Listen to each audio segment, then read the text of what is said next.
castelo forte é o nosso Deus. Boa noite, amados irmãos, graça e paz. Nós cumprimentamos também aqueles que nos assistem, e eu gostaria de convidar os irmãos para que abramos a palavra do nosso Deus no texto do profeta Isaías, capítulo 21. Nós vamos ler os versículos 11 e 12.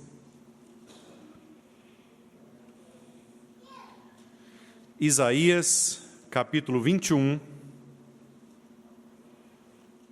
versos 11 e 12.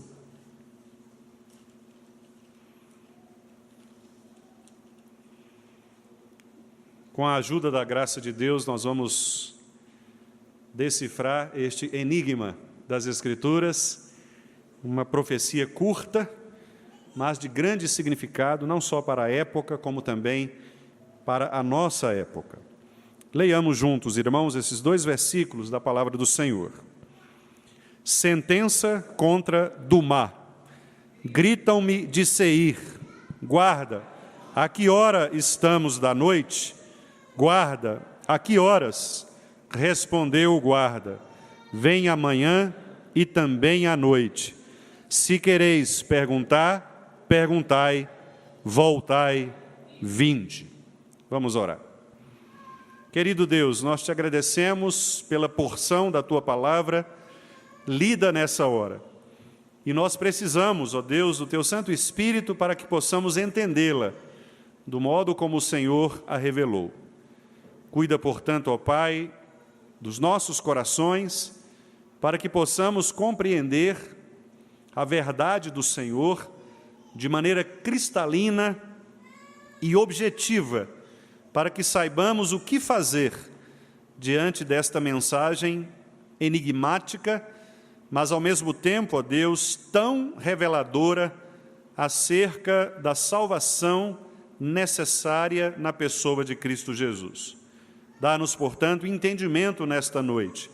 Cuida das minhas palavras, para que elas sejam claras aos ouvidos dos meus irmãos, bem como também cuide, ó Pai, dos meus irmãos, para que eles possam ouvir a palavra do Senhor com a devida atenção e assim serem, ó Deus, alimentados por ela. É em nome de Jesus Cristo que eu peço ao Senhor esta bênção. Amém. Meus amados irmãos, este é sem dúvida um daqueles textos que se enquadrariam muito bem naquela palavra de Deuteronômio 29, 29, que diz que algumas coisas encobertas pertencem ao Senhor. De fato, um texto difícil como este nos traz muitas dificuldades de interpretação. E isso causa, inclusive, até mesmo um afastamento daqueles que estudam a Escritura para explicar um texto como este. Contudo, por outro lado, Deuteronômio 29, 29 também nos diz que as coisas reveladas pertencem a nós e a nossos filhos, para que nós possamos cumprir todas as palavras da lei.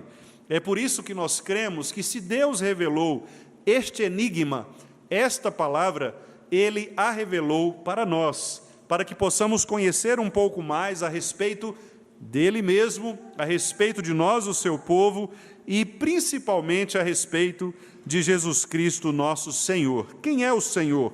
Qual o plano dele para nós? Sem dúvida, irmãos, são bem poucos os elementos que Isaías nos apresenta neste breve texto. Poucos elementos e que dificultam, como eu já os preveni, chegarmos a conclusões precisas e até mesmo definirmos um significado tão claro deste texto. Por outro lado, nós entendemos que há elementos suficientes para que nós possamos também entender, obviamente com algumas lacunas do texto, entender um dos mais preciosos ensinos da revelação bíblica e que apontam, por isso mesmo, para o sublime propósito de toda a Escritura, que é revelar o plano perfeito de escolha e redenção de um povo por parte de um Deus soberano, cheio de graça e de verdade, como nós vimos, inclusive, hoje pela manhã, no texto do Evangelho de João. Esses dois versículos, meus amados irmãos, que nós acabamos de ler, eles estão inseridos num contexto bem mais amplo de profecias contra várias outras nações. Mais especificamente, os irmãos podem ler a partir do capítulo 13 de Isaías, e os irmãos perceberão uma lista de nações que seriam alvos do juízo de Deus em razão dos seus diversos pecados, especialmente 3 pecados: idolatria, inimizade contra o povo de Deus, contra o povo de Israel, e, finalmente, a apostasia contra o Senhor. Idolatria, inimizade contra Israel e apostasia contra o Senhor. Estes 3 pecados são aqueles pecados mais mencionados por Isaías nestes capítulos. A lista de nações que sofreriam o impacto da ira de Deus é uma lista muito extensa: Babilônia, Assíria, Filístia, Moabe, Damasco, Efraim, Etiópia, Egito, Arábia, Tiro, Jerusalém, dentre outras. O texto que nós estamos estudando, versículos 11 e 12, apresenta então uma curtíssima profecia contra esta nação, ou este povo, que aqui está descrito como Dumá. Mas o que é esse Dumá? Sentença contra Dumá. A maioria dos estudiosos entende que Dumá é uma referência, é um designativo da nação de Edom, ou a Idumeia. Dumá, curiosamente, era também o nome do 6º filho de Ismael, filho de Abraão, como nós podemos ver em Gênesis 25:14 e também em 1 Crônicas 1:30. Mas assim como Esaú, Dumá, o 6º filho de Ismael, pertenceu daquele lado esquerdo em relação à direita da linhagem divina com Isaque e Jacó. Dumá, portanto, foi primo de Esaú. Nesse texto de Isaías, Dumá, portanto, representa Edom, que foi exatamente a nação ocupada por Esaú e os seus descendentes, conforme Gênesis 36, verso 9. Aliás, Edom foi um nome dado ao próprio Esaú, filho de Isaque. Esaú vendeu o seu direito de primogenitura para Jacó, como nós sabemos, por um prato de lentilhas. E lentilhas são avermelhadas. Por isso, o termo que aparece aqui é Adom, que significa vermelho. E depois, com o uso desta palavra, passou a se pronunciar Edom, que ainda caracterizava assim vermelho ou terra avermelhada. Portanto, Dumá e Edom são aqui a mesma nação, de acordo com os estudiosos. O fato de haver essa proximidade genética e, portanto, de linhagem familiar e religiosa entre Esaú e Jacó, faz alguns estudiosos, inclusive, considerarem similaridades entre o povo de Edom e o povo de Israel, como se eles apresentassem apenas visões distintas, mas não tão comprometedoras assim sobre o verdadeiro Deus. Mas, meus irmãos, não é assim que as Escrituras nos mostram o povo de Edom, ou os edomitas. Nas Escrituras, pelo contrário, nós vemos que os edomitas, ou também chamados idumeus, eles se tornaram inimigos declarados de Israel, o lado oposto aos planos de Deus para a redenção de um povo especial. Um fato bastante simbólico dessa rejeição dos edomitas ao povo de Israel foi quando Moisés pediu autorização ao rei de Edom para atravessar o território idumeu, quando na saída do povo de Israel do Egito. Moisés, inclusive, ofereceu pagar para ele alguma coisa, uma espécie de passagem ou de pedágio. Mas ainda que Moisés oferecesse pagar para passar pela terra, o rei de Edom não aceitou. E, ao contrário disso, ele saiu contra Israel com um exército. Israel, segundo Números 20, de 14 a 21, teve de dar uma longa volta para escapar do território edomita. Os edomitas, ou idumeus, portanto, nutriram ódio pelos israelitas desde sempre, como, aliás, alguns não cristãos hoje nutrem ódio contra os cristãos. Os edomitas são mencionados, inclusive, no Salmo 137, 7, comemorando a queda de Jerusalém, como, aliás, alguns hoje também comemoram a decadência de valores cristãos ou judaico-cristãos. Por esse ódio que eles nutriram contra os israelitas, vários profetas profetizaram juízos contra os edomitas, contra os idumeus. Jeremias, Ezequiel, Joel, Amós, Obadias, além de Isaías, que nós acabamos de ler. Aliás, o livro de Obadias, que é um livro curtinho, é uma descrição clara de como se comportavam os edomitas. Obadias diz, por exemplo, no seu versículo 3, que os edomitas eram soberbos. Ele diz também no versículo 2 que, embora Deus os tivesse feito pequenos, sem nenhuma expressão, eles confiavam em suas próprias fortalezas e faziam guerra contra o povo de Israel. Mas, na verdade, segundo as Escrituras, esse povo era um povo fraco, a ponto, inclusive, de, um tempo depois, ser massacrado pelo grande império assírio. Aqui também, meus irmãos, nós temos uma referência importante de outra região da época, que é Seir. A sentença contra os edomitas, ela é pronunciada a partir de um lugar.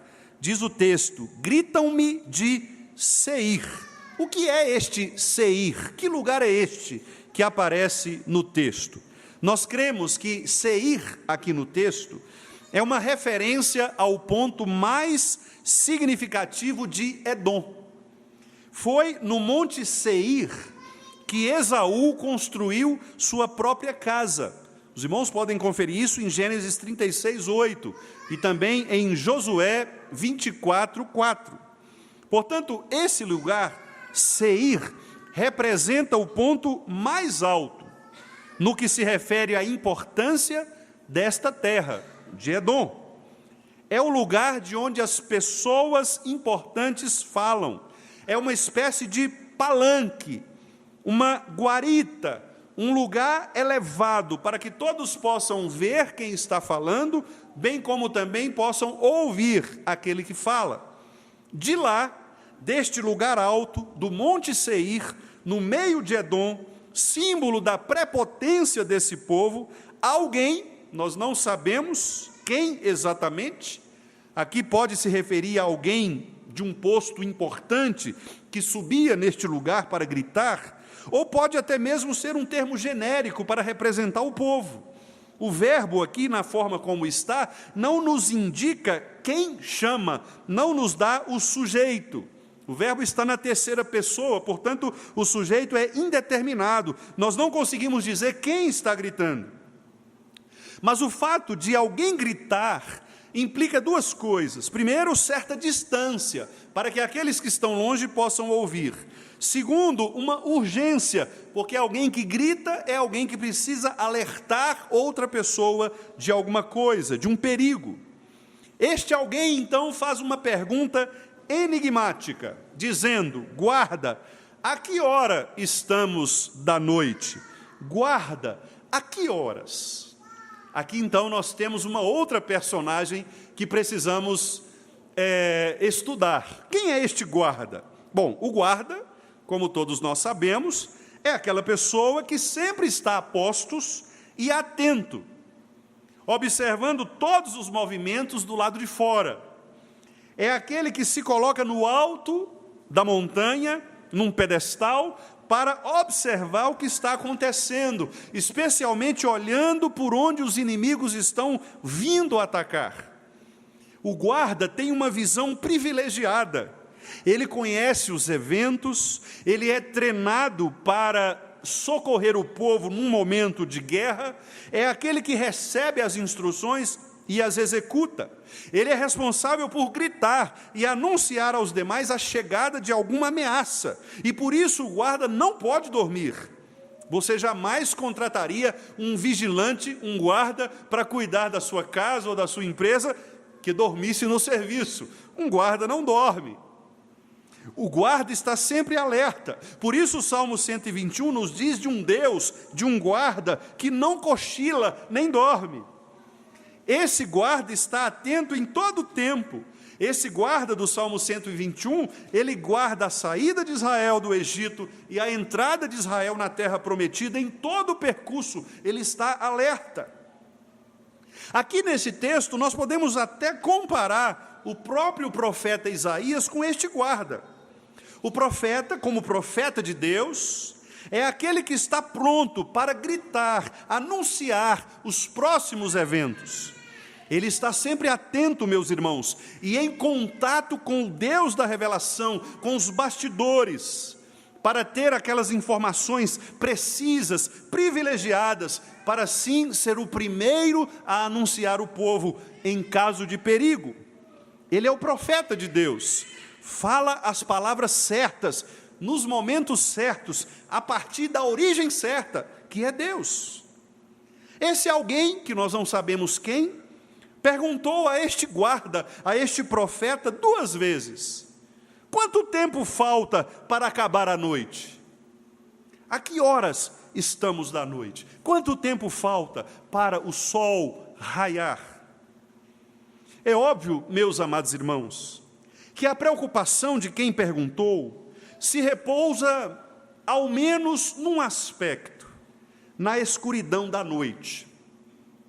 A repetição da pergunta, por 2 vezes, aponta no texto hebraico urgência, um certo desespero.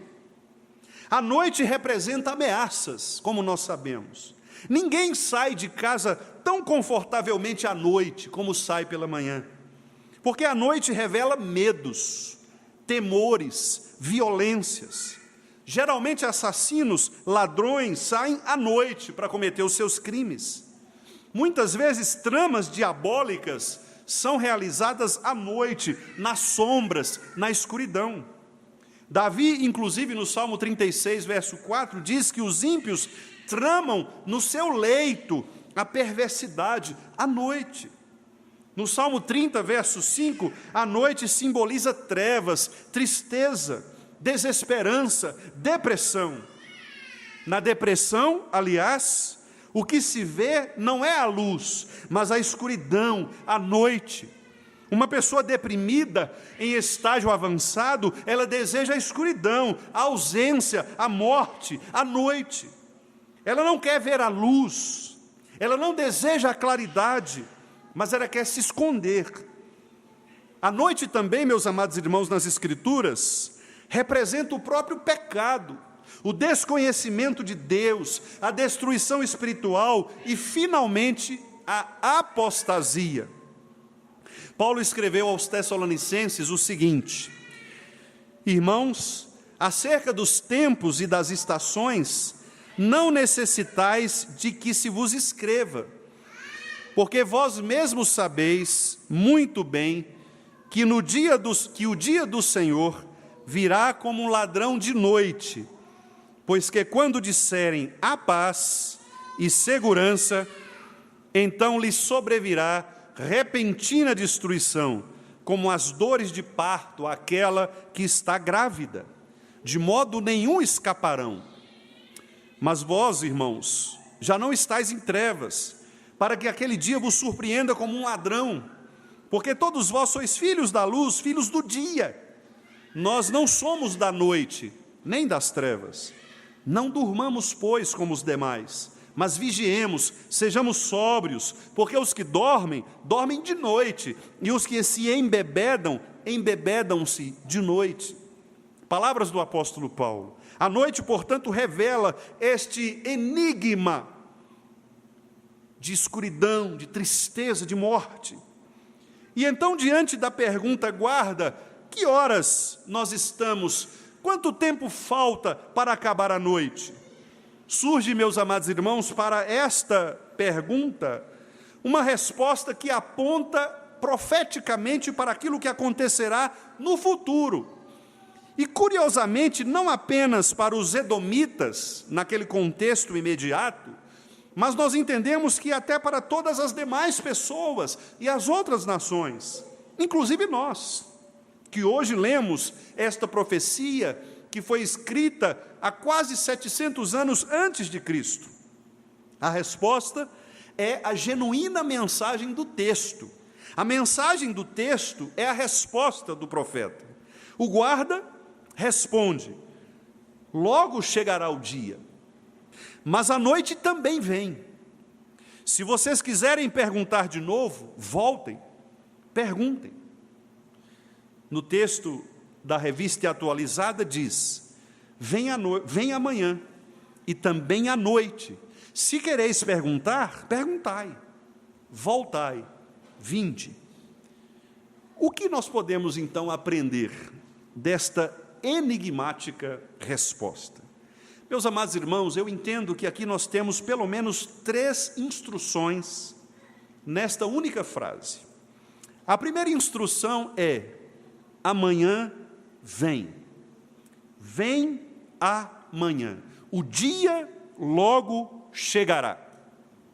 Meus irmãos, para aqueles que estão em declínio e em desespero, não há mensagem mais esperançosa do que saber que a noite vai passar.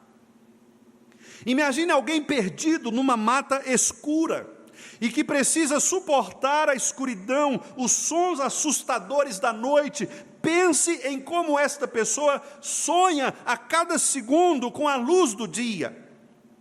Imagine aquele que está em dores durante a madrugada, aguardando o início do dia para a chegada de um médico, de um atendimento.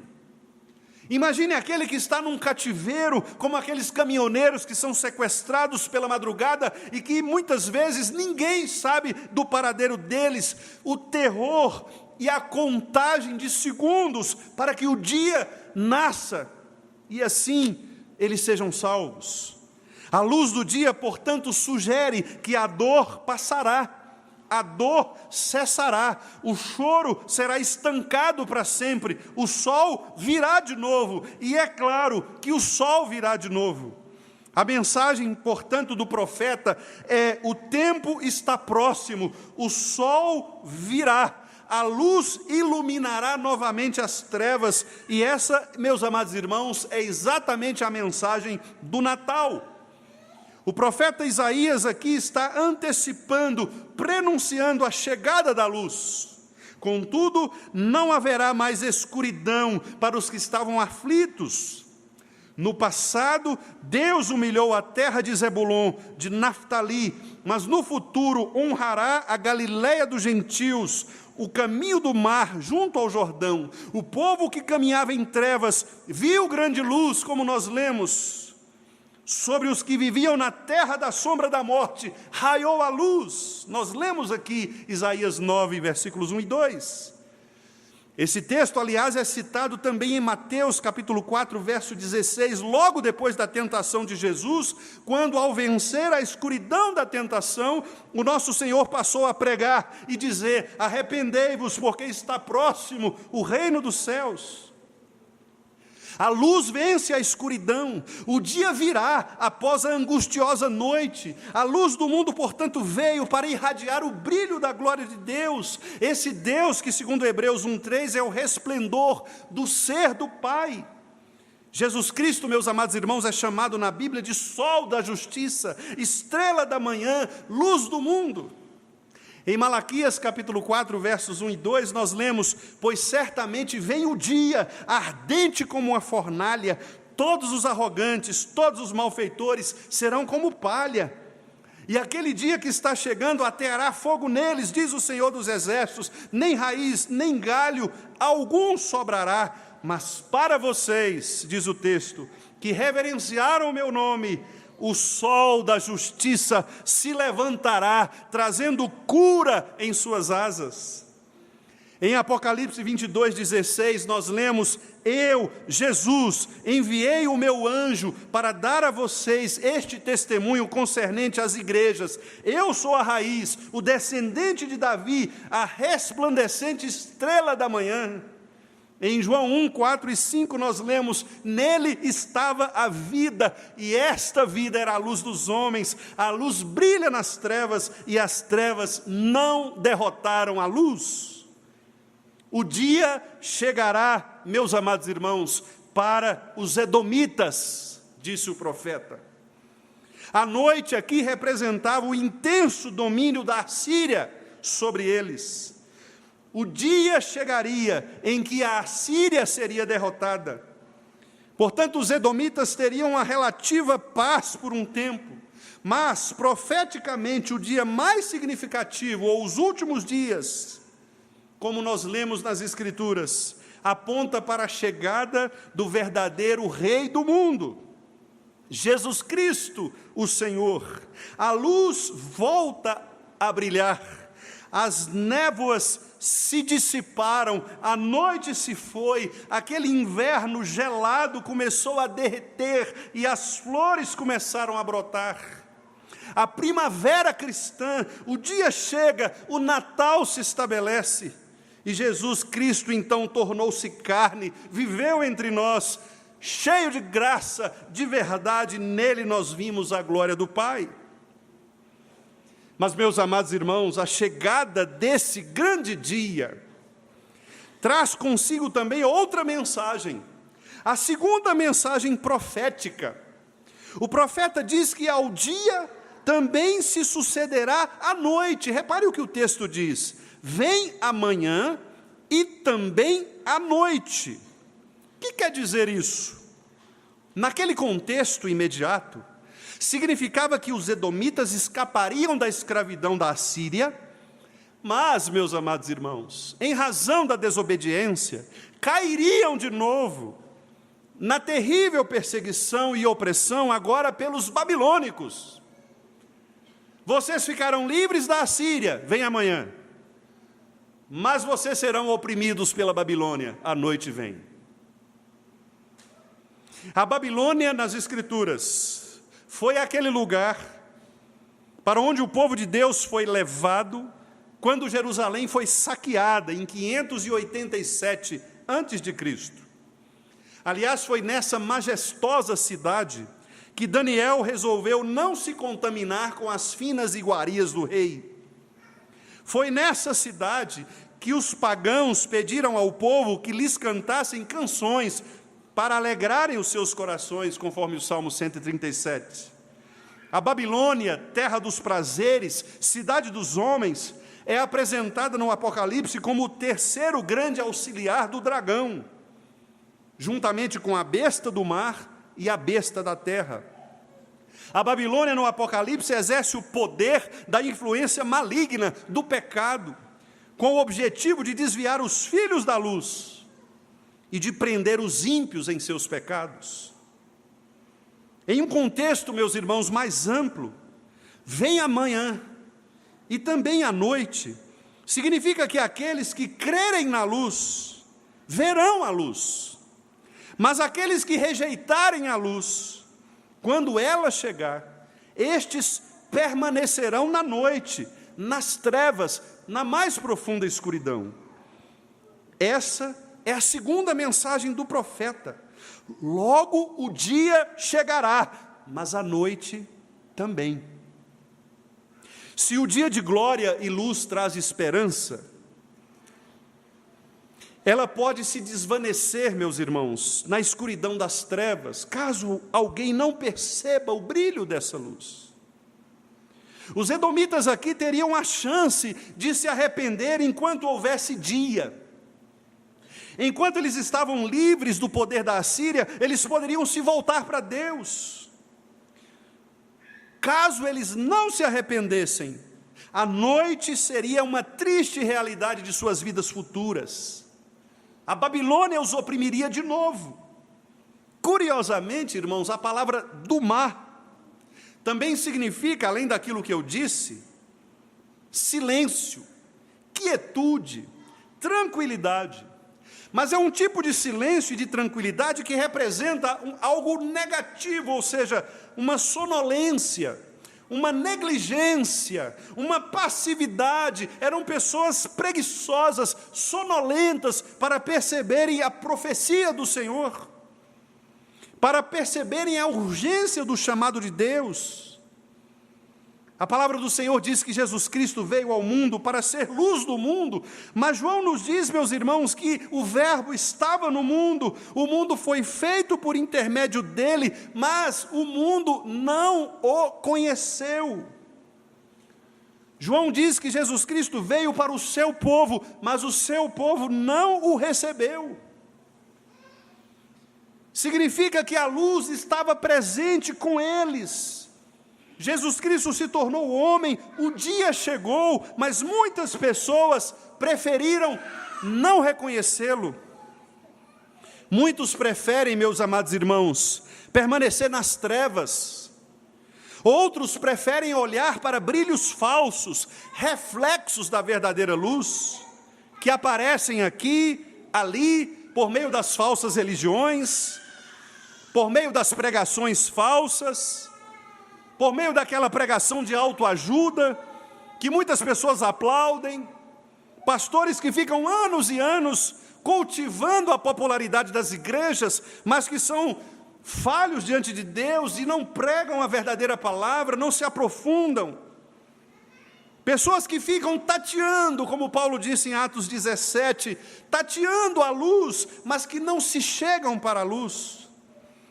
São reflexos daquilo que parece a luz, mas não é a luz, apontam para outra coisa, e isto é o que mais agrada a Satanás. Espalhar feixes de luz aqui e ali, para nos tirar o foco da verdadeira luz. Os brilhos falsos são enganosos. Muitas vezes nós olhamos mais para os reflexos do que para a verdadeira luz. Olhamos para os espelhos, mas não para a imagem real. Porque muitos, assim como os edomitas, estão sonolentos, passivos, negligentes quanto a Jesus Cristo.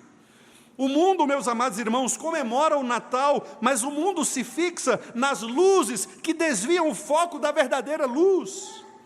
O mundo comemora o Natal de pessoas, para pessoas, mas ignora o verdadeiro nascido do Espírito que veio para salvar o seu povo dos pecados deles.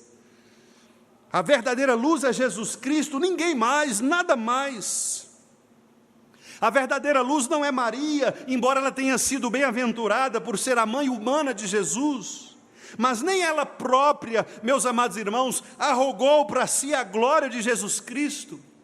Eu posso afirmar com toda a convicção das Escrituras, de que a própria Maria jamais aceitaria receber os elogios que os católicos romanos oferecem a ela hoje, porque ela era crente e ela sabia que o seu filho também morreria por ela. Ela sabia mais do que nós quem era o filho que ela carregava em seu abençoado útero. Ela sabia quais nutrientes transitavam no seu cordão umbilical, sabiam que a glória deveria ser dada ao Rei dos Reis, Senhor dos Senhores. A luz também nunca foi nenhum dos apóstolos, porque nenhum deles atraiu para si a glória. Nenhum dos anjos, meus amados irmãos. Embora cada um deles tenha tido sua importância na história da redenção, nós não vemos nenhum dos anjos, exceto Lúcifer, arrogar a glória para si. Ninguém quis ser como Jesus, porque todos sabiam que a glória deve ser dada a ele. Apenas o diabo foi quem quis atrair para si a glória. Portanto, aqueles que disfarçam e querem atrair para si próprios a glória, fazem o papel de Satanás, retirando o brilho do verdadeiro lugar que é Cristo. A verdadeira luz é Jesus, somente Jesus. João Batista reconheceu isso e ele recebeu o testemunho do apóstolo João quando, sobre João Batista, ele disse assim: surgiu um homem enviado por Deus, cujo nome era João. Ele veio como testemunha para testificar acerca da luz, não dele próprio, a fim de que por meio dele todos os homens crescem. Ele próprio não era a luz, mas veio para testemunhar a luz. Isaías estava aqui, portanto, meus amados irmãos, profetizando aos edomitas a chegada do grande dia, o dia do juízo. Naquele dia, no dia do juízo, os edomitas deveriam optar ou pela salvação, ou pela morte, pela luz, pelas trevas, pelo dia ou pela noite. Seriam dias difíceis, portanto, de perseguição, especialmente dos assírios e babilônicos. E isso de fato aconteceu. Os edomitas foram devastados. O Senhor revela em seus oráculos contra os edomitas, em Obadias, que ao tempo em que executasse sua condenação contra eles, também restauraria o povo judeu, reconduzindo a Jerusalém e restabelecendo a sua promessa. Isto aponta exatamente para o fim do cativeiro babilônico, lá na frente, para a repatriação dos judeus, a reconstrução de Jerusalém e, finalmente, a chegada do Salvador Jesus Cristo. Por isso, quando você lê o livro de Obadias, saiba que ali é uma profecia a respeito do reino de Cristo. Em todos os profetas, irmãos, há sempre uma mensagem além daquela que é do seu próprio contexto. A mensagem profética aqui de Isaías fala a respeito do fim da história para os edomitas. Mas para nós a mensagem profética aponta para Jesus e para o fim da história, a nossa glorificação. A história de cada nação, portanto, não é apenas a história de uma nação, mas a história da redenção, desde nossa eleição, desde os tempos eternos, até nossa glorificação. Portanto, a mensagem profética deve ser lida assim. E o que Isaías está dizendo para Edom é que o juízo está prestes a chegar. O juízo está às portas. O dia chegará logo, a noite permanecerá para aqueles que não se atentarem para o dia. Mas, meus amados irmãos, por trás de toda mensagem profética de ameaça, existe uma mensagem profética de esperança. Apesar da urgência, apesar do enigma temporal, de não se saber quando, ainda há tempo de se arrepender.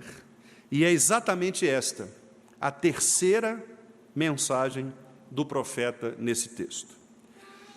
Se quiserem perguntar, perguntem de novo, voltem e perguntem. Na tradução da Ara, se quereis perguntar, perguntai. A hora é agora. Voltem, venham aqui de novo e perguntem. O profeta quer dizer que, apesar do juízo iminente, ainda há tempo. Essa também foi a mensagem de João Batista. Mateus 3, 1 e 2, naqueles dias surgiu João Batista pregando no deserto da Judéia, e ele dizia: arrependam-se, porque o reino dos céus está próximo.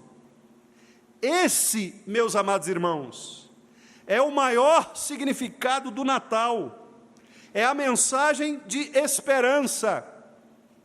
Há esperança. Natal é esperança, vida. A chegada de Jesus Cristo ao mundo como a luz do mundo, como a estrela da manhã, o sol da justiça, é a única esperança contra todo o juízo de Deus. Deus veio para exercer justiça e para declarar em Cristo justificados todos aqueles que creem em seu nome. Os edomitas estavam aqui recebendo juízo por terem rejeitado o Deus de Israel, por terem se tornado idólatras, apóstatas, por terem perseguido o povo do Senhor. Meus irmãos, os edomitas são exatamente este povo que hoje se alinhou ao Hamas. Esta guerra que nós estamos vivenciando hoje, em 2023, é um reflexo disto aqui, de uma disputa de milhares de anos. E a mensagem do Senhor é a mesma naquela época e hoje. Retornem a Yahvé, o Deus da aliança, por meio de seu Filho Jesus Cristo, que é quem revela a glória do Pai. Enquanto Israel estiver distante de Jesus Cristo, Israel será impiedosamente castigado, destruído, morto pelos seus inimigos. Mas quando Israel se arrepender desse afastamento de Deus em Cristo, Deus restaurará aqueles a quem Ele chamou antes dos tempos eternos.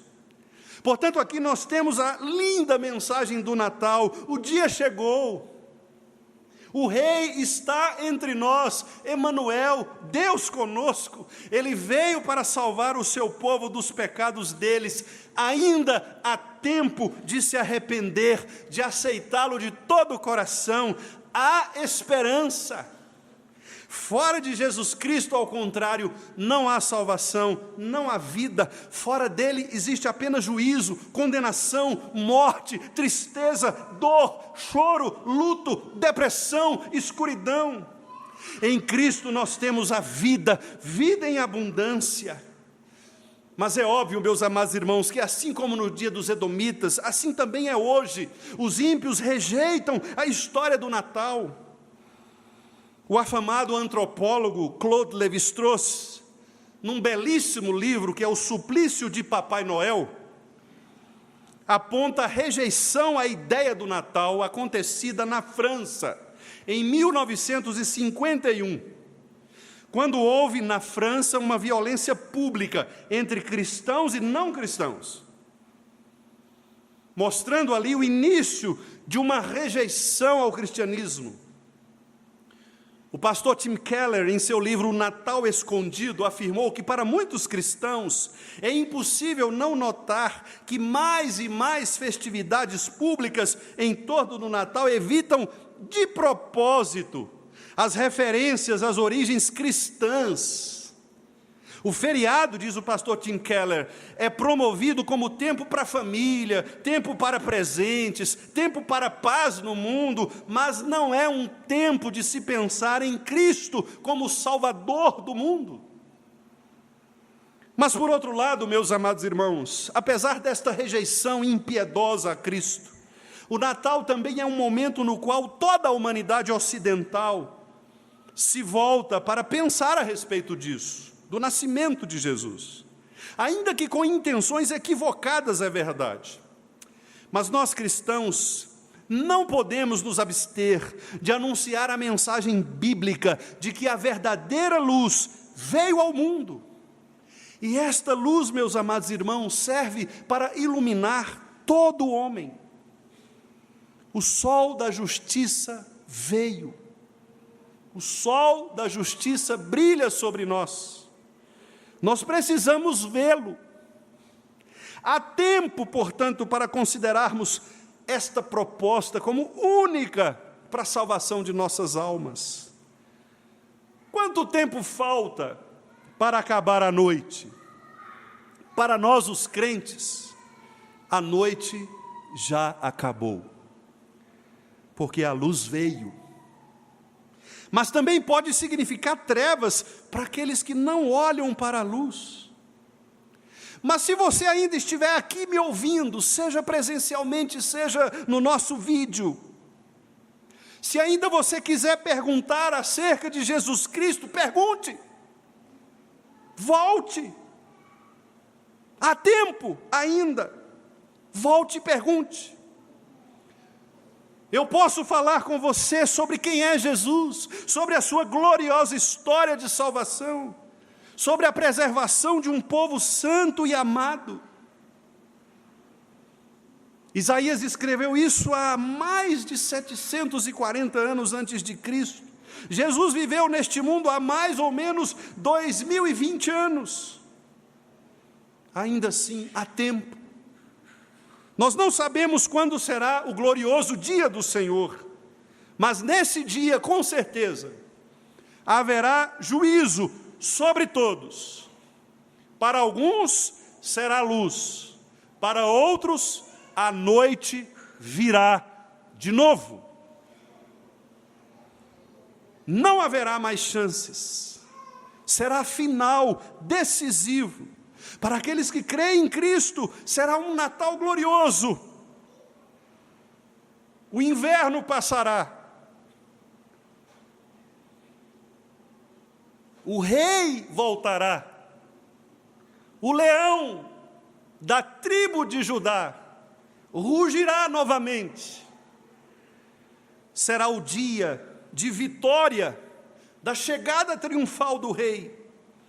Mas aqueles que rejeitarem esta mensagem, para estes será dia de trevas, condenação e morte para sempre.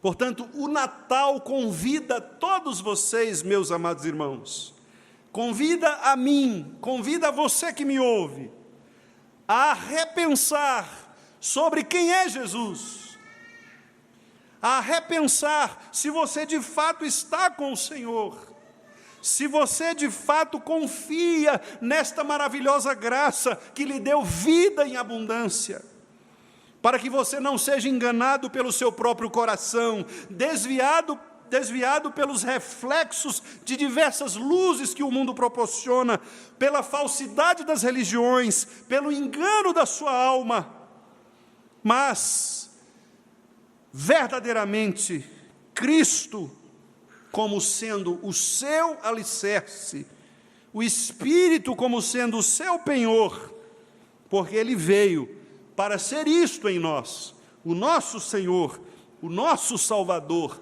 o nosso penhor. A mensagem de Natal, portanto, é sempre evangelística. Aceite Jesus Cristo. Celebre juntamente com o povo de Deus a verdadeira luz que veio ao mundo, com brados de alegria, com brados de vitória, com brados de glória, dizendo: o Rei está entre nós. Aleluia! Emanuel, Deus conosco. O Verbo se fez carne, residiu entre nós, cheio de graça, de verdade. Olhamos para Ele, vimos a glória do Pai, esta glória que estará em nossas mentes, em nossos corações, a qual nós veremos por toda a eternidade, quando estivermos juntos, celebrando, honrando e adorando este Senhor. Louvado seja o nome do nosso Deus. Amém.